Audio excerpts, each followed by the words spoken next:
myself again. But it's the only way you're ever gonna learn. You look back and it's all in the past. I'm dwelling on the thought. Hi and welcome to NUFC Matters with me, Steve Wraith. It is Geordies here, Geordies there, and it's a slightly different one because it's a pre-recorded show, this one. So we decided to do something a little bit different, and we are going to talk about our favourite games. So first up, Steve Hasty tonight will take us back in time to where, Steve?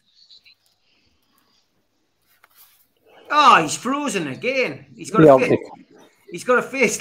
He's got a face like Elmer Fudd. Right. now he's disappeared. So George will bring you in, mate. Give us your game and your recollection. We'll bring Steve Hasty in as soon as he's got. Right. Okay. Can I just say that I've, having supported the club for over 70 years, there's a lot of favourite games, to be honest. And one or two of the more recent ones, like the 5-0 Manchester United and the big win against Barcelona when Espria got his hat-trick, they can't be anything other than favourite games. However, I want to take you back, really way back, when we were dominating the FA Cup in the 50s.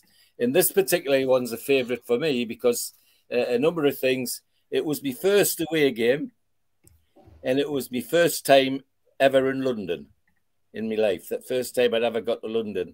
And then, as I say, my first away game, which was quite something because until then, when the lad, my uncles, my dad, my grandfather, and them all went away on the bus to the away matches, I wasn't allowed to go.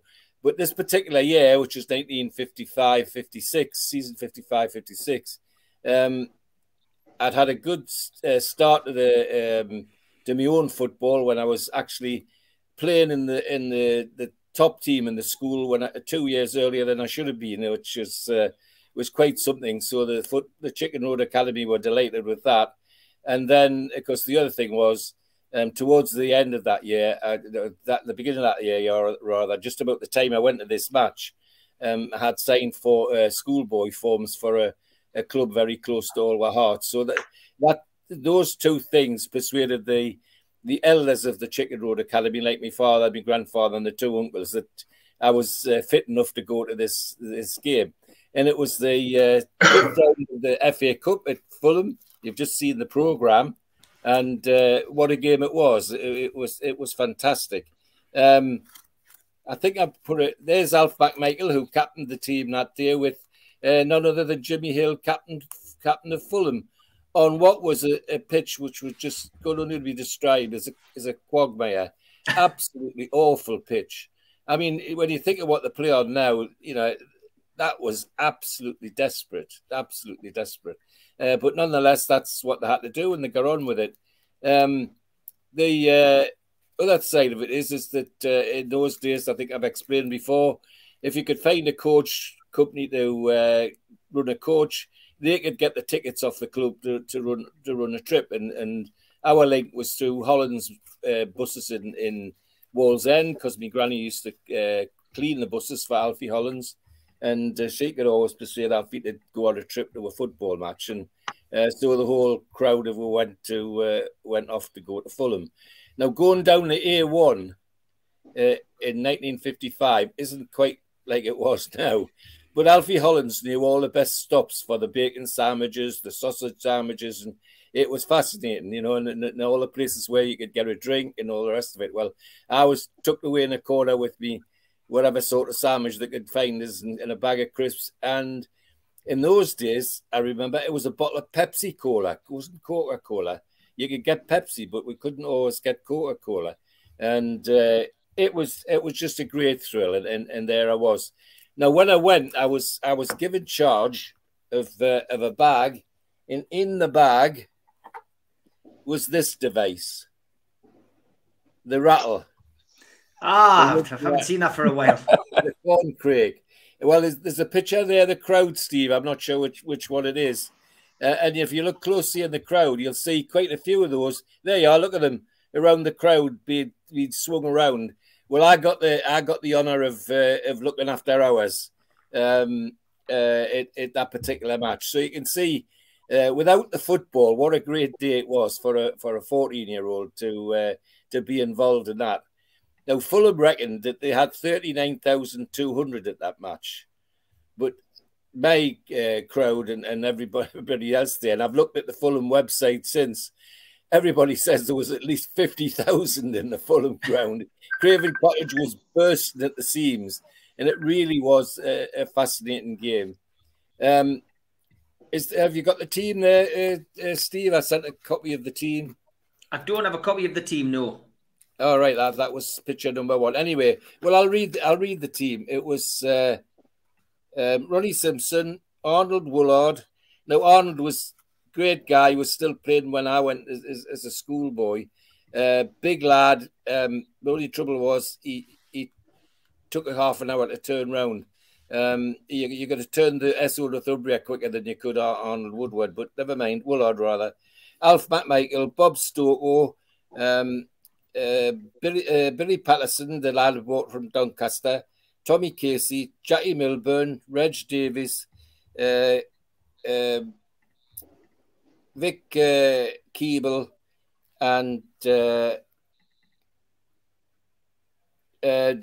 Bobby Mitchell. George Robinson, Bobby Mitchell. And it was a great start of the game. It was fantastic. I mean, it looked like we were going to walk it. I mean, we were holders of the cup, and everybody was expecting to have another good go this time. And in 17 minutes, it was also a game when I realised that there was more to Jackie Milburn than just being a centre forward, because they decided to play him on the right wing, and he was untouchable. He just tore them to pieces. He scored the first goal himself in 17 minutes. He then took the ball to the byline and played it back to the edge of the penalty area, and Bob Stoker thumped it in from the edge of the penalty area on 21 minutes.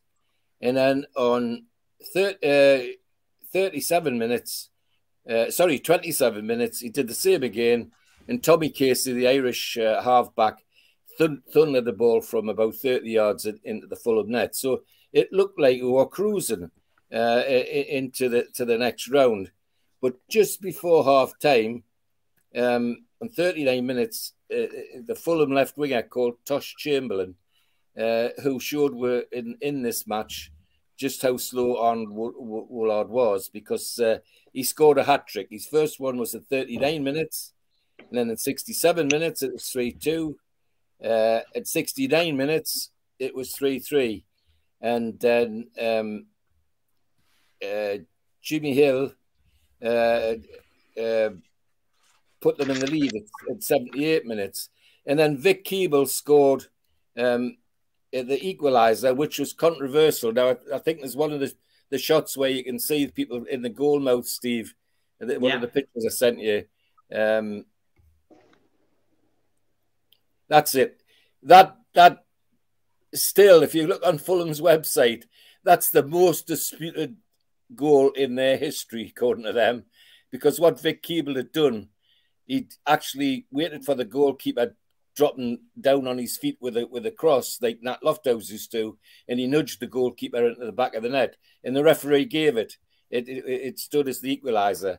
And then the next picture should be Keeble's next goal, which was a brilliant header. There he is, typical Vic Keeble stance, banging it in the back of the net, a really strong header. And actually, you know, if you look at the crowd there, talking about how many people were on the ground, can you see how close to the ground all the people in the front row are? You know, they're actually on the cinder track by the look of it. But it was an incredible day, fantastic day. And some, you know, they had some interesting players playing as well. Jimmy Hill was mentioned. Bobby Robson was in that team. Bradford Jezard, the centre forward, was a famous player. And of course, Johnny Haynes was playing in midfield for them in his really young days, but a very clever player. And of course, the winger was, as I say, Tosh Chamberlain, who gave our fullback a real thousand that day. In fact, on the back of that game, Chamberlain got a very big transfer deal somewhere else. This is interesting because you can see the guy in the centre is one of the trainers. The guy to the right of him is Johnny Haynes. The guy to the left is Jimmy Hill. And then the guy on the far right in the suit is the Fulham manager, Doug Livingston, who within a couple of months was our manager. He became Newcastle United's manager. So that's quite an interesting historical picture in many ways. And that's Tommy Casey. I always think Tommy Casey was seriously underrated. When I was a kid and you know, going to the ground and Benny Craig and Joe Richardson, who were the coaches for the young people in those days, always when we're trying to show you how to tackle, they always used to say to you, watch Tommy Casey. Tommy Casey's the best tackler in the club. And he was really hard. When Tommy Casey went into a challenger, you could hear the whomp when he went in for the ball, you know. And Benny Craig and Joe Richardson used to say, if you're going for a tackle, watch what Tommy Casey does, and that's the way to do it. So is that the last of the pictures? That's the last of the pictures, mate. Yeah, well, as I say, you can see why it was such an important and game to me for lots of personal reasons. But as I say, it sticks in my memory because there was so much going on. Sadly, though, we went to the next round and we beat Stoke 2-1. And then we went to the sixth round, and guess what? We lost 2-0 to the Mackhams at St James's Park. Now, this is going back to the days when we turned up with that match at St James's Park, and suddenly everybody in the ground, you know how the ground murmurs when something's happened that people don't understand? Well, Sunderland came out and a centre forward lined up to take the kick off, and everybody was saying, who the hell's that? Who's that? Who's that? And it was the England centre forward, Bill Holden, who they'd just bought from Burnley the day before. Now, you could, that doesn't happen now. You know a month before somebody's coming that they're coming, sometimes longer. Well, Bill Holden came on the pitch and people just didn't know who he was. Well, they soon knew who he was by the end of the match because he scored the 2 goals that knocked out the cup that year, which wasn't a memorable match at all. But 5-4 at Fulham, as I say, was a great, not just a great day out, it was a great game as well. And as I say, it showed me that there was more to Jackie Milburn than him just being a centre forward. He was a real footballer, and he tore Fulham to shreds that day. So that's my offering of a game to remember. Yeah, great stuff, great recollection. Steve Hasty, on to you for yours. Right, well, I've picked Newcastle 7, Leicester 1. That, for a number of reasons, for me, it was the game that in my mind set us on a trajectory. It was the final game of the season. We'd won the league, and everything went right. And this seemed to be, although we're going to have to wait a good few months, this seemed to be the start of Newcastle United into the Premier League, and heading into the big time. But the whole week, from the Tuesday when we played Grimsby, the Thursday when we then, obviously the Tuesday when we got promotion guaranteed in the Championship, and then we went and played on a Thursday night. So this particular Leicester game was our 3rd game in 6 days. And I just remember going into town and the excitement, the buzz that was there. It was just like the party had been Tuesday night. The after the Lord Mayor's parade was Thursday. The game wasn't a very good game against Oxford, and it was a bit of a damp squib because even though we'd won the league, it was very much but Sunday's the day. Sunday's the day. Anyway, we turns up, and within 5 minutes we're 1-0 up.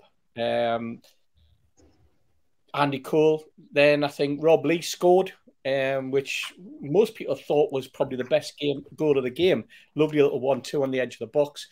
And then David Kelly picked up 2 in quick succession, and we're 4-0 up. And then Andy Cole scored again.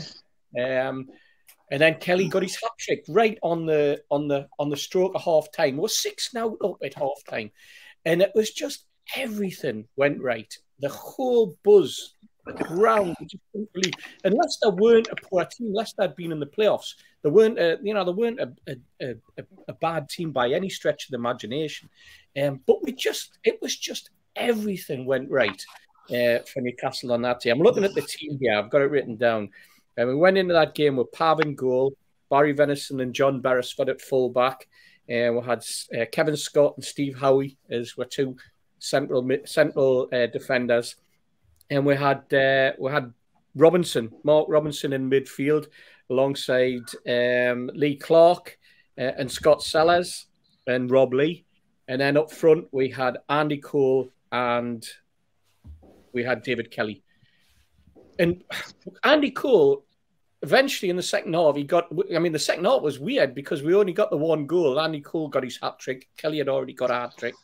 And that was Andy Cole's 12th goal in the 11 games that he played for Newcastle United. But only signed him in the March.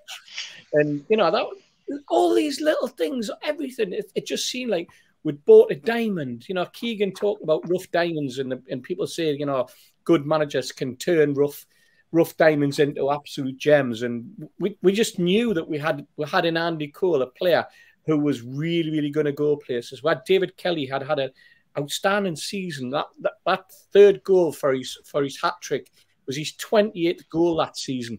This was the first time since 1946 that Newcastle had two players getting a hat trick in a game. It was the first time since 1946 that we'd scored 6 goals in a game in a half. Yeah, everything about it was just record after record. You had the atmosphere and the ground was just absolutely brilliant. And then, of course, it culminated with getting the championship presented and the tour. The lap of honour by the players, and it was just everything. It was a dream come true as a Newcastle fan. It was just so special. And like I say, this for me was going to be that this was the takeoff. This was the ramp that we'd suddenly got to the end of, and we were heading up into the stars. And it just, the reason I picked the game is because I just see where we are now as a football club, and I'm thinking we nearly got there under Keegan. We had for me, the best football team that Newcastle ever had, with Keegan and the entertainers and everything that came after this particular game. But this game just set us off. It just the last game of the season, and you just couldn't wait for August for the season to start again. Everything about it was just superb. And I look back and I just think this is where we're heading next. This is 30 odd years, 20 odd years later, we're now in that position again, hopefully, where we come to the end of this season and then we're going to hate the close season. We're going to hate that gap that's going to be there until the fixtures come out in the June, and then the games, the league kicks off again in the August. That's what it's about. Suddenly again, the excitement of being a Newcastle supporter, and getting behind the team, and that for me, to go into a game in the manner that we did, this, like I say, 6 days, 3 games, and hammer a really decent team and be 6-0 up at half time. These are dreams that you just live for, and games that you live for, and things that you'll never forget. The excitement afterwards, after the parade, and then going into town, and the whole atmosphere and all the bars in the Strawberry and the Three Bulls and the other bars that we went to, it was just monumental. It was just a fantastic day.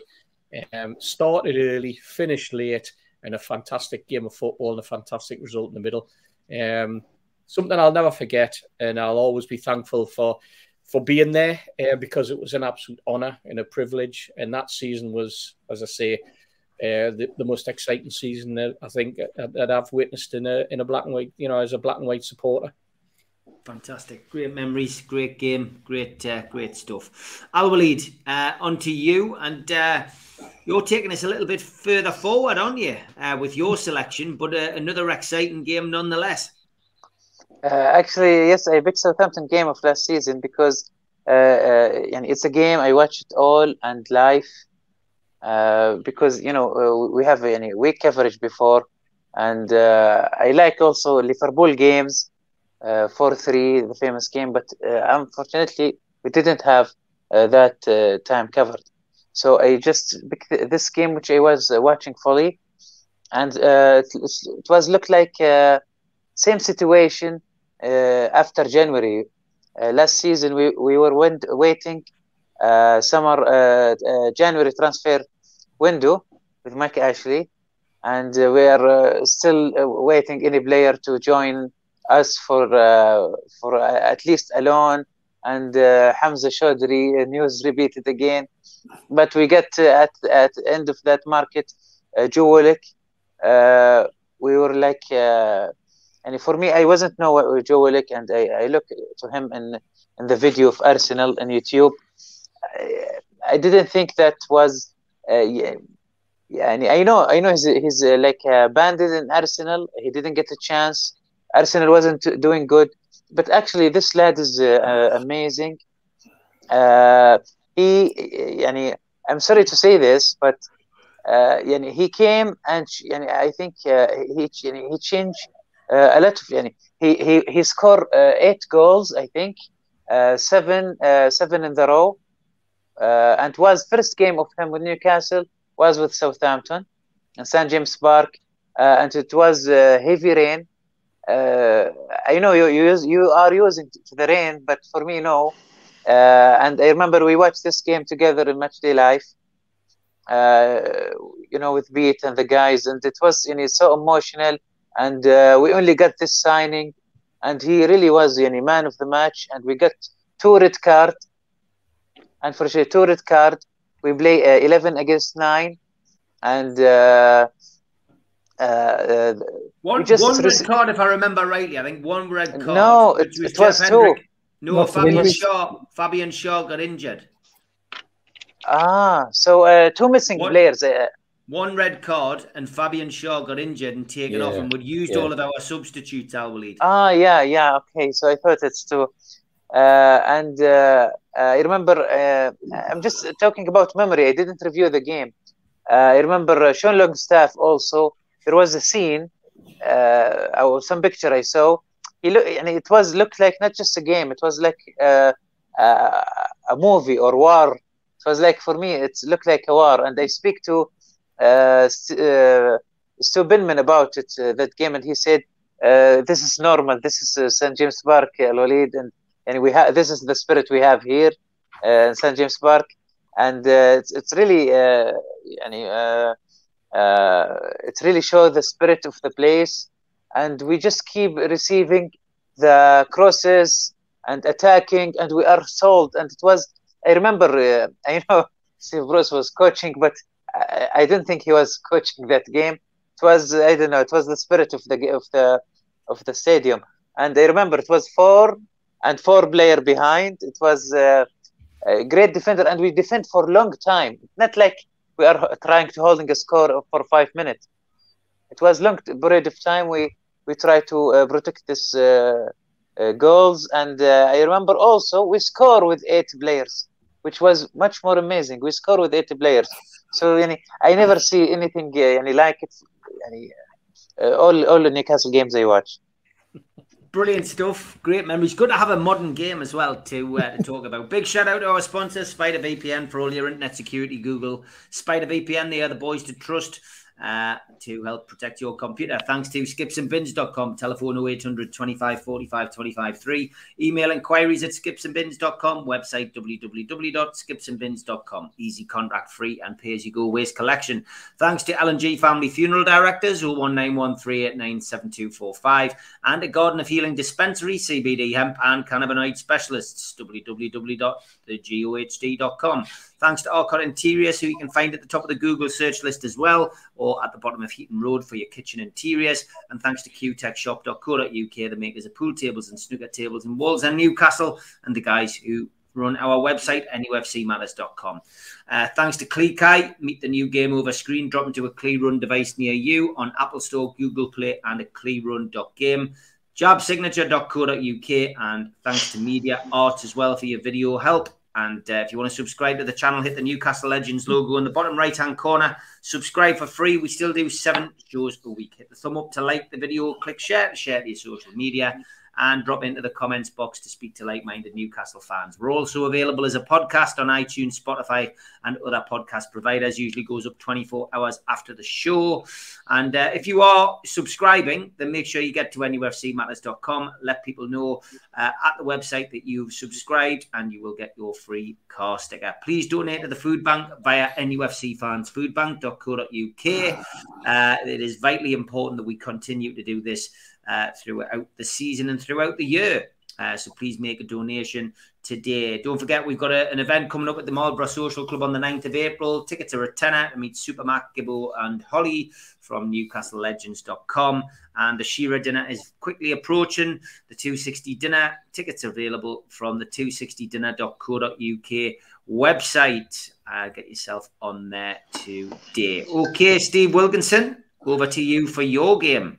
Right. Well, it's a good time to have this look back on my life as a fan, because just last week, actually, on the 17th, marked 60 years of going to Newcastle. So I had a lot of games to pick from. I wish I knew how many. I don't know whether any of you lads have kept track of all the games you've been to. I would recommend any young fan now to start writing in a spreadsheet or wherever your games. So in 60 years' time, you can look back and say, I've been to 1,000, whatever. I think it must be in 700-800, something around about that, I think. There's periods where I miss, but even if you just take the home games, you mount up to that sort of number. And it took a lot of thinking about. But one game going back to 1975-6 season is a game I remember well. And for the drama in it and the end-to-end excitement, which was a game we played against Derby County in February, I think it was, February the 7th. 1976. Now, just set the scene for that game. We had a new manager, Gordon Lee. The first time we'd changed manager in the time I'd been supporting in the 15 years. It's always been Joe Harvey. And as everybody knows, Joe Harvey retired. I don't know what the right words are. It's how he left was a bit mysterious at that time. But we got Gordon Lee in, an unknown at the time. And he certainly is... made a mark on the club at that time, and we've heard umpteen times about the stories by Supermac about how he disrupted things, and obviously, sadly, Gordon Lee passed away just a couple of weeks ago. So it's again an ironic time to talk about what was probably his best season at Newcastle, and a season we did quite well in, despite the disruption he caused behind the scenes amongst the players and the fans' dislike for him. I say this game was in February. We started the season with quite a decent run of games and starting scoring goals. We'd signed Alan Gowling, but on the net counter side, we'd already sold Terry Hibbett, which really got the fans' backs up and Supermac, because he was the man firing the bullets to let Supermac score the goals, and that was already making the disruption in the squad. But it's a season that included the game that if it had been down to my favourite goal, I would have had that from this season as well, which was the one that Supermac scored against Leicester in the August. It's the goal that only those there saw, because it was the bullet shot from 35 to 40 yards that I think we've talked about on the Retro Show in the past, and is often talked about by Supermac and Gibbo. But no cameras there to record it, so it's only memorable for those who were there. And that goal happened in this season, and we got to the sort of turn of the year, doing well. We're getting through in the League Cup, and ultimately you've got the Wembley in the February. Having beaten Spurs just before this game in the second leg of game again 3-1. We were scoring goals. We got 5 a couple of times, and it was Supermac and Alan Gowling that were banging the goals in. And we came to this game with Derby. Derby had been champions the year before under Dave Mackay. Derby had a resurgence in the late 60s with Brian Clough and Peter Taylor. And when they moved on to Forest, via Leeds, was it? Or I can't remember whether we'd been to Leeds after. But he ended up in Forest. But Dave Mackay, who'd been what we would call a bit of a clogger when he played for Spurs, I would be interested to see how he would get on today with the red and yellow cards and how his style of play would. But he had a reputation for getting stuck in, let's say that. But he'd taken over Derby and got them to win the league in the 74-75 season. So we were playing the champions of the previous season, and this game we had a decent run. With just I think we're in the top half of the league anyway, and it was a ding dong game against the team. Now I'll just give the teams. We had playing in goal Mick Mahoney, Irvin Natras, Alan Kennedy, Jeff Nulty, who was a star brought in by Gordon Lee, Glenn Keeley, Pat Howard, Mickey Burns, David Craig, Super Mac, Alan Gowling, and Tommy Craig. So quite a decent team on paper, and played quite well. Now Derby, for anybody who knows names from that time, some names that memorable at that time: Graham Mosley in goal, David Nish, good fullback, Rod Thomas, Colin Todd, well-established England international, as was Roy McFarland, Steve Powell, Archie Gemmell, famous Scots player Bruce Rioch, Leighton James, Franny Lee, who had been successful at Man City, and Charlie George, who had previously been at Arsenal. So it was a good team on paper, and one of those games that you were just hoping. I at that time sat in the East Stand up in the higher bits. I didn't use a wheelchair in those days. I used to be able to walk up, and I sat in that game. We had a block through my dad's work of seats in the first two rows, and I normally sat in the second row, but my dad wasn't at that game, so I sat in the front row. So I was looking over the top of the East Stand, round about the middle, just towards the Leazes end, and the game kicked off, and the first half was pretty even, but we actually took the lead after 26 minutes, which was an own goal with a free kick by Tommy Craig, floated into the penalty area, and it sort of flicked off Colin Todd's head as the keeper came out to get it, and it went over his head into the net. So got to 1-0. A close game, but never the thoughts that it was going to go on and become the goal fest that it turned out to be in the second half. But after 50 minutes, we scored a second and went 2-0 ahead. Cross from the right by Alan Gowling, and Jeff Nulty, of all people, steaming in and behind the defence and headed it in from about 6 yards. So there we are, 2-0 up, beating the previous year's champions, and you can imagine the atmosphere going on. But as I've always said, Newcastle are more vulnerable when they're 2-0 up. And lo and behold, it wasn't another 5 minutes later, and through Steve Powell, Derby pulled one back. But that lead, that sort of resurgence by Derby didn't last long, and Super Mac was bombing up the left-hand side, put a ball inside to Tommy Craig, advanced into the penalty area, and he was chopped down. No need for VAR because it wasn't there, and no long decision. The referee pointed the spot, and Tommy Craig took the penalty. Probably another thing that Gordon Lee had taken the responsibility away from Super Mac to take the penalties just to spite him. And Tommy Craig anyway banged it in. We're winning 3-1, and you're starting to think, well, that we can go on and win this game. But Derby weren't going to lie down, and came back and actually pulled it level. First of all with a goal by Charlie George, and then by Bruce Rioch in the 83rd minute, and there it was, 3s each. Newcastle, what looked like we're going to throw away a two-goal lead on two occasions, and then came the goal that sort of is most memorable for me, because, as I say, I nearly jumped over the top of the stand when the ball went in. It started with, we got a corner on the right. Tommy Craig swung it in. It got cleared back to Tommy Craig, who brought it out to the edge of the penalty area, chipped a beautiful ball in, and Super Mac ran in just on about eight yards from goal and bulleted the header into the bottom of the net. And the crowd went mental, as you would expect. I just about leapt over the fence and ended in the standing area below the East Stand, which was there at that time. You think game over, but couple of more incidents yet to happen.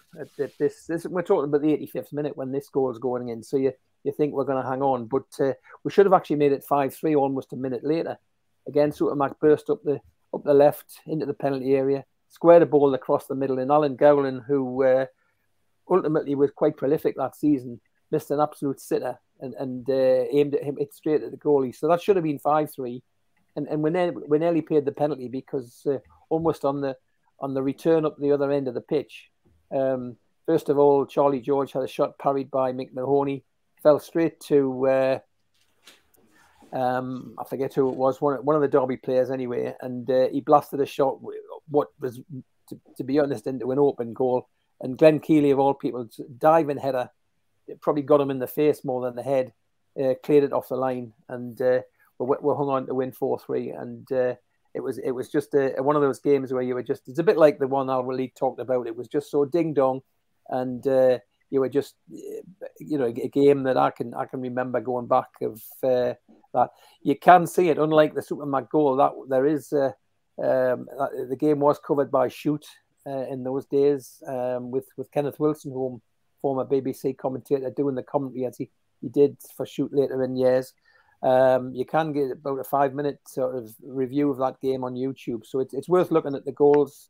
Sort of grainy pictures as always, and narrow screen, but certainly a memorable game. And it preceded what again was one of Supermac's great goals the week after, when we played a draw at Bolton in the FA Cup, and Supermac scored again, probably his second best goal. So in the same season he'd scored probably 2 of his best goals for Newcastle. Followed on that, we went to Wembley, and then things started to go downhill a bit from that. We played Derby again in the Cup. Hopefully nobody's picked this game as their favourite, so I'm giving it away. We lost against Derby 4-2 in the quarter-final of the Cup, when we'd been full of illness, and the season fizzled out, and we actually only finished 15th at the end, despite being in the top half for most of the early part. And obviously at the end of that season, Supermac left, and it was downhill from there for Gordon Lee and the fate of the side until into the 80s when Keegan and all them came. So that's my memorable game from 1976. Brilliant, mate. Great stuff. Goals. Stu, are you going for a 3-1? No. When you first asked, the game that sprung straight to my mind was the 4-4 with Arsenal. Yeah. But and then I thought the best experience, it was going to be Barcelona away, but we got beaten. So it wasn't the game, because the question was the best game you'd been to, not the best experience. So I think it would be remiss of us not to mention the game that is synonymous with Newcastle that era, and that was the 5-0 versus Man United. Yeah. We all know the score anyway. So, and it's something that Steve Hasty just mentioned before, that everything went right that day. And just let me give you a little build up to it, because I didn't have a ticket for that match. And I was obviously, you can imagine I was devastated. But then the Heat's dad, Big Brian, he'd been up to Edinburgh for a family party. And I think it was his cousin's wedding or something like that. And there'd been an altercation regarding who was the best supporter team in Edinburgh between Hibs and Hearts. And obviously the answer's Hearts, but this guy who tickled Big Brian's ribs didn't agree with him. So he had to stay in Edinburgh, and he couldn't get down for his ticket. And I got a call to go around to the house and pick his ticket up. So off I hopped, skipped and jumped into the city centre. And there was similarities that day for those who went to Wembley just 2 months before, when we got beat 4-0 at the Charity Shield. There was lots of similarities. The weather, for a start, it was dark, angry clouds. It was like battleship grey skyline, and the heavens had opened just like it had at Wembley. But also, Keegan showed his simple genius, even though he was called naive at the time, I believe, by picking exactly the same starting 11 that got beat 4-0 to start again against Manchester United. And his team talk was, go out and prove them wrong. And that was it. So this game was full of iconic moments for those who have supported Newcastle from them. But even for people who didn't support Newcastle and were lovers of football at that time, and the lover of Keegan's team, there were these iconic moments that are still now shown regularly on the TV.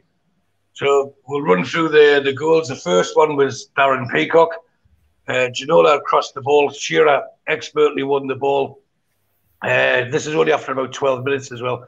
Knocked it back across the goal. Peacock swung his leg, and I can't remember who it was. I think it was Bobby Lee, lifted his leg on the line, or not on the line, a couple of yards out, and it's trundles towards the line, and Dennis Irwin tried to clear it off the line, and it went in. We all celebrating, and there was no VAR this time, and the referee would give it, the linesman would give it, and cue pandemonium from Man United players as usual. You know, they decide that they're refereeing the game, and they all ran to the linesman, Schmeichel, Apocalyptic, and so was Irwin. They're all at it, and the goal stood. And when I was doing a little bit of research for this, just to get the minutes of the thing, there was a Tyler and Gray were on the commentary, and Andy Gray, who was very, very much, shall we say, promoting Alex Ferguson's sides at the time. He was like, no, that didn't cross the line. That definitely wasn't a goal. And then they slowed down the replay and went, oh, it was in. And Tyler said, it certainly was from that angle. You know, it was quite funny watching it. So it was like that was an iconic moment, how straight away we'd scored against them, and how we had actually had a decision going our way against them as well. Now the second goal, again, this certainly is an iconic goal. Ginola had already give Gary Neville a lesson on how not to man mark him, and he feigned to go turn him to go down the wing, and he just cut inside 25 yards, blistering drive right into the top corner, 2-0, and that's probably one of the most replayed goals from that Sky era. I think the Ginola goal. So again, we're talking about iconic moments, and then just a few minutes later, Big Al's thinking, well, hang on, I'm missing out here. And he crashes a shot from 35 yards. Again, he had skinned Neville, and it thumped off the base of the post. I think the net would have ripped. It was such, he hit it with such ferocity. But he didn't score it, but it was showing our dominance. So we're going to half time, and it's a fan base. We're cocking a hoop, aren't we? The ground is bouncing, similar to the Leicester game, Steve. You know, you just know it's going to be one of those days. And thankfully, at that time, we were having one of those days more often than not. You know, it's not like once a season jobs as it has been. You know, it was once a month we're having really iconic moments. So the third goal was Shearer got the ball. Now, this is when the St. James's wasn't like what it is, and what is now the bit where the Lasers meets the East Stand. So you could call it the northeast corner of the ground. That's where the Man United fans were housed. And Shearer got the ball on the right wing. After some good work from Ginola, and they got fed across there. Now, that's another debate with Ginola and ASM. You know, they've both been called, right, shall we say, called out for their lack of tracking back. But where Ginola is head and shoulders above, pardon any pun with his shampoo adverts as well, I didn't mean that. But where he's head and shoulders above was his awareness of his teammates and his ability to find a player in space and bring them into the game. But the ball was shuffled across, I think it was Bielsa that knocked it across to Shearer. So he was getting like proper dog's abuse from the Man United fans. And he's 1-on-1 with Dennis Irwin on the wing. And he's just knocked it past him, showed him a clean pair of heels. And I think we've all said over the retro shows that Shearer's probably one of the best crosses of the ball that we've ever seen. And if he could cross the ball and actually be on the end of it, he probably would have got over 500 goals, never mind 260. You know, it was an absolutely perfect cross. And Ferdinando could have had a hat-trick at this stage because he'd had one chance at the start of the second half where the bloke next to me, and I'll remember this phrase, I'll take out the swear word, but I remember this phrase, he threw himself at it, and how he heads the ball, and it goes powerfully wide of the post.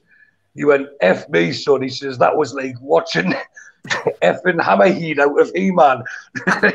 It's just the way he did it. But for this goal, Ferdinand Soles, he's rose above the centre half. I think it might have been Ronnie Johnson. And he's thumped the header, and they always look more spectacular when they hit the bar and bounce down. Like any shot, not just headers, hits the bar, bounce down. So this hit the bar, bounced down, hit the lane, and it went back up and hit the roof of the net. And so that, again, an iconic goal. And then one of the best celebrations, I'll have to call this iconic as well, was Shearer, who was still standing next to the Man United fans, ran away and he was like shaking his hands like that, was he, in front of them? And, you know, that just got them even more riled. So we've got quarter an hour left. We're 3-0 up. We're now, the whole ground sensing we're going to get 4. We're going to get revenge for the 4-0 that's at Wembley, like I said, just 2 months earlier. And Beardsley, who was, again, immense this day, he's took a shot, and the power on his shot as well, Schmeichel could only parry it out, and it fell to Sirles, who took a shot from about 6 yards out. And to be fair to Schmeichel, he got back and made a great block on Sirles' shot. But then Shearer just pounced, and, you know, there was an assurance about it. And for him to get the one that made it 4 and all the abuse he got, it was he didn't even smash it to the net. He just pushed it to the net as a composed, fantastic striker that he was.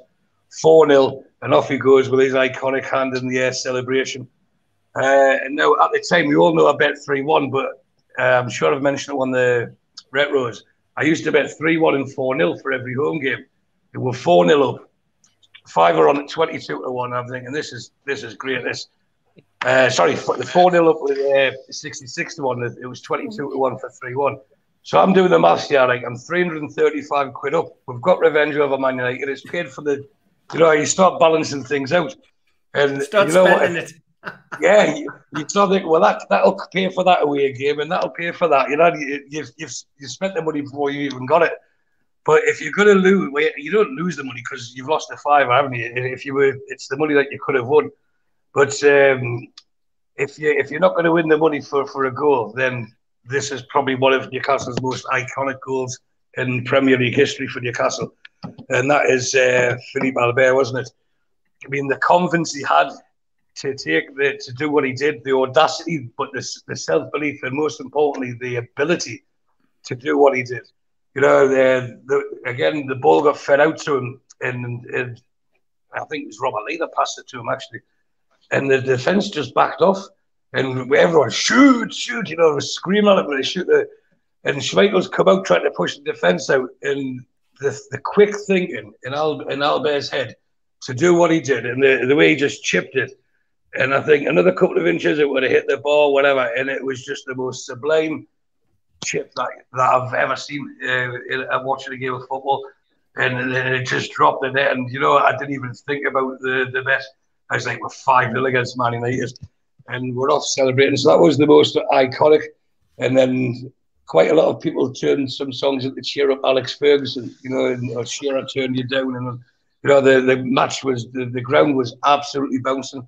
No one cared about the weather, and the man of the match that day was. For me, it was suitable that the man of the match, in my opinion, was Peter Beardsley, who was the best player that's ever played for Newcastle. He was everywhere that day, and he was composed. The way he could hit the ball with pace, hit it with precision, take the pace off it. He was always calm, and most important, why most people like Beardsley was how unselfish he was. He could have scored a lot more goals himself, but he was the ultimate team player. And that day, everyone stood up for what they need to be. You know, to get a result like that, you need everyone to be on top of the game. Well, they were on top of the game and above it. And in October the 20th this year, it's the 25th anniversary. How long does that? You know, I mean, 25 years. It doesn't seem like it, does it? 25 years since that day. 24 years, as in 1 year after the Man United game. My daughter was born on exactly the same day. So I'll never forget the date of the Man United game because it's the same date. So I had to cover that one because I know what the lads were picking, but we had to do the 5-0. Best thing about that is everyone's got a different recollection of it. But fantastic, Stu, as always, great stuff. And on to Mitch for the penultimate game. Yeah, and I'm going to probably ramble a little bit here, but I hope people bear with us and kind of understand why I've gone with the game I've gone with. You certainly are. You know, it would have been easy to go with 5-0 against Man U, 3-2 Barcelona, multiple games where we put 7 past Spurs, you know, 5-1 at home to the Mackems, 4-1 away to the Mackems, all games I've been at. and all fantastic games and special games. Yet sometimes a moment in football shapes you, and it shapes you forever. And if you want to know why I'm sometimes such a painful optimist, why sometimes I'm so bloody pig-headed and stubborn, and why sometimes the passion for Newcastle United in me overflows a little bit, I'm going to take you back to the 1991-92 season. 30 years ago, and it feels like half a lifetime, I tell you. Disaster of a season. Geordies, and then Keegan came. It gave me a bit of hope. The results started flowing. But then the wheels came off a little bit, and we went through a little run towards the end of the season. I think we lost to Tranmere and Millwall, and who else did we lose? Ipswich. And I think there was another game we drew that we should have won. We'll get to 3 games to go, and in an ideal world, we need 3 points. 4 would be better. We've got to go to Derby. April. Derby at that time were flying. They were a really good team. They had Shilton seeing out his career in goal. They had a back four that a couple of people were talking about England for. They'd already moved Mark Wright and Dean Saunders on, but then they'd replaced the forward line. They had a lad, McGinn, Scottish lad, on the wing. McMahon, wasn't it? Mark McMahon, that's it. Mark bloody Gabbiadini up front, and Paul Kitson, amongst other names. They had a squad. If I remember right, I think they finished 3rd and they missed out in the playoffs, and that was a bit of a travesty because I still think they were the best team we played home and away that season. I'm 21 years old. I'm at dental school. I'm living my best life. I'm home and away. Cock of the walk, whatever you want to call. So off to Derby we go. We need something. What we got, really, for me, shaped us. And all the games that people can talk about, go through Steve's game, past Stu's, on to Barcelona and beyond, I think was shaped by this day. And I think if you were there, you'd kind of understand it. The game got off to a horrendous start, but down to 10 men after 3 minutes. Kevin Brock handball on the line, penalty, 1-0 down. Marco Gabbiadini was absolutely taking the mick out of Kevin Scott and winding him up, and I'm sure some of that needle between them went back to the playoff games. 20 minutes, Kevin Scott sent off for a second booting offence. We're down to 2. We're down to 9, and we're 2-0 down. And then something which happens at football games sometimes, something magical happened. Those 9 men, and that dug in a way that I think I've never seen before or since. Actually, interestingly, probably the closest I've seen a depleted side of ours dig in that way was the game Alwilly mentioned against Southampton, where it was everybody just gave their all. These lads didn't just give their all. They give more than their all. So much so, 2 minutes after the break, we're back at 2-1. We're 9 men on the pitch. And the better side. Gavin Peacock and David Kelly were doing the running of 4 or 5 men. I think this game also saw the end of any idea that Steve Howie was anything other than a centre-half. He was brought on after Kevin Scott got sent off and sat next to Killer and put in an immaculate display, really.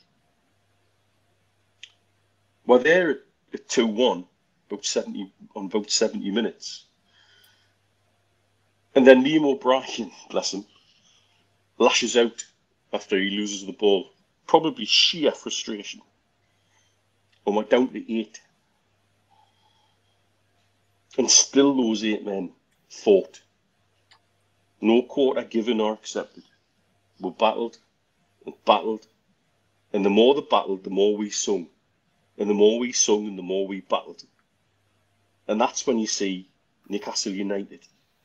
When the players and the fans interact with each other and create something so synergistic, it's special.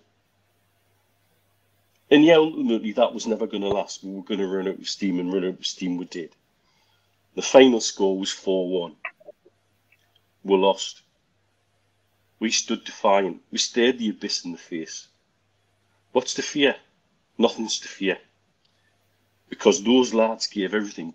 I remember Kelly and Peacock was about had to be carried to the fans at the end of that game. They run so hard. They'd give so much. I don't know about if the lads have ever spoke to you, Steve, at any of the events about that game and how knackered they must have been. I mean, beyond knackered. Yeah. And I'll be interested to know how you felt about the support off the pitch. Because to a man, those of us in the stands gave all we could as well. And it kind of a term I remember I listened sitting in the coach going back.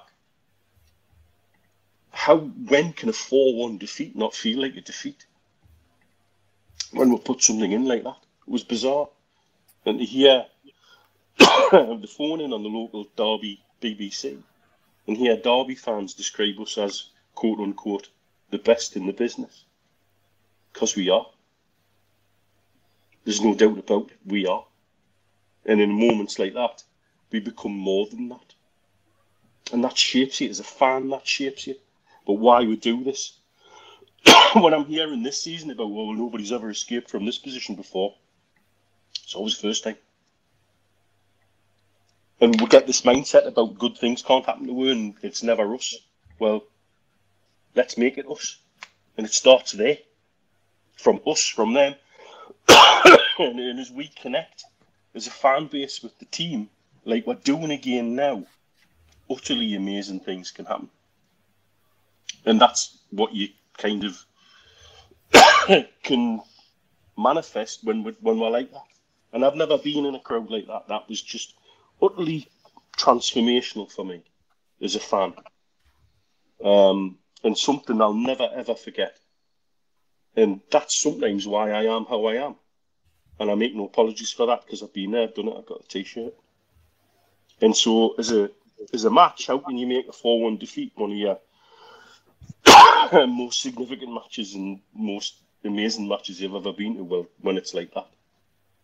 And those lads from there, I genuinely believe we wouldn't have got the result at home to Portsmouth, we wouldn't have got the result away at Leicester without the events of that match that saw us all come together for one cause. And the one cause was we're going to stare this abyss in the face and come hell or high water, we're going to be together, whatever comes.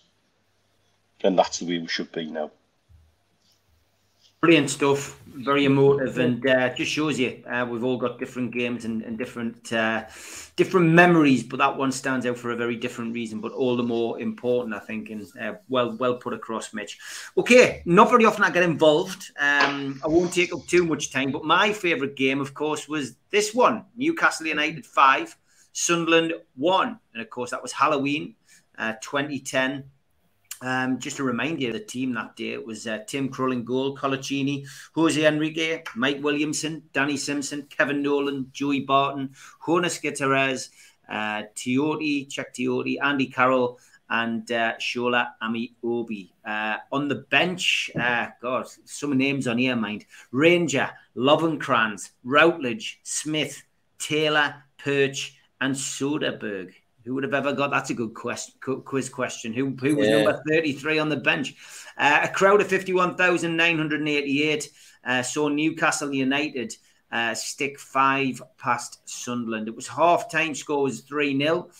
Kevin Nolan scored the first goal in the 26th minute and celebrated as only Kevin Nolan could with that infamous chicken celebration.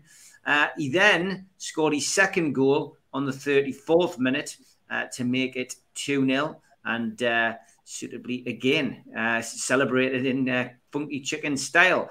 And on the stroke of half-time, it was left to the Mackem Slayer himself, Shola Amiobi, to get in on the act with a penalty. 45 minutes plus 4 minutes added time. So the second half, Newcastle fans were baying for blood and hoping that Nolan would complete his hat-trick, but it was that man again, Shola Ramiobi, who managed to grab his second goal of the game to send Newcastle's ground into uproar. And Kevin Nolan did the business eventually, and that was in the 75th minute with a completion of his hat-trick. And that was just a memorable day all round. It was slightly spoiled by the fact that Bent managed to pull back a consolation in the 90th minute, but the fact that Steve Bruce was manager probably compensated for that, for the Mackhams. And Chris Hughton, probably one of his most memorable days in the managerial dugout. For me, it was special as well because my band at the time that I was managing, the Long Sands, got a chance to perform on the pitch prior to the game. So we were at pitch side for the build-up. We were at pitch side to watch the lads play the Bladen races on the pitch. And then we were there for the teams coming out of the tunnel.